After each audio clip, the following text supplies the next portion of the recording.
নিজেকে ভালো রাখতে গেলে সর্বদাই 4টি কথা মনে রাখবে। নাম্বার 1, অতিরিক্ত চিন্তা করা ছেড়ে দাও ও হাসি মুখে থাকো। তুমি যদি কোনো কিছু নিয়ে অতিরিক্ত চিন্তা করতে থাকো, তুমি নিজেকেই নিজে ফ্রাস্ট্রেশনের রোগী বানিয়ে ফেলবে। অতিরিক্ত চিন্তার ফলে তোমার মুখে বয়সের আগেই বার্ধক্যের ছাপ পড়বে। তাই যা হয়েছে হতে দাও, নিজেকে আনন্দের মধ্যে রাখো। নাম্বার 2, মিথ্যে ভালোবাসার পেছনে ছুটো না। তুমি যদি এমন কাউকে ভালোবাসো যে তোমাকে ভালোবাসে না, কিন্তু তোমার সামনে দিনের পর দিন মিথ্যা অভিনয় করে যাচ্ছে, তবে আজ থেকে সেই টক্সিক মানুষকে ত্যাগ করো। একটা কথা মাথায় রাখবে, যে মানুষ তোমাকে সত্যি করে ভালোবাসবে সে কোনোদিনই তোমাকে কাঁদতে দেবে না আর অভিনয়ও করবে না।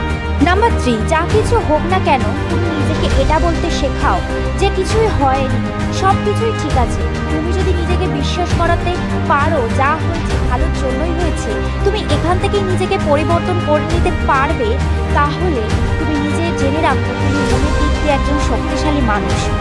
নাম্বার 4, এই পয়েন্টটি খুব গুরুত্বপূর্ণ। সবার আগে নিজেকে আপডেট করতে শেখো। তুমি যদি সময়ের সঙ্গে ও সমাজের সঙ্গে তাল মিলিয়ে চলতে না পারো, তবে দেখবে তোমাকে পিছনে ফেলে সবাই এগিয়ে যাবে। যাদের জন্য নিজেকে আপডেট করতে ভয় পাচ্ছ, তারাই দেখবে সবার আগে তোমাকে পিছনে ফেলে এগিয়ে যাবে।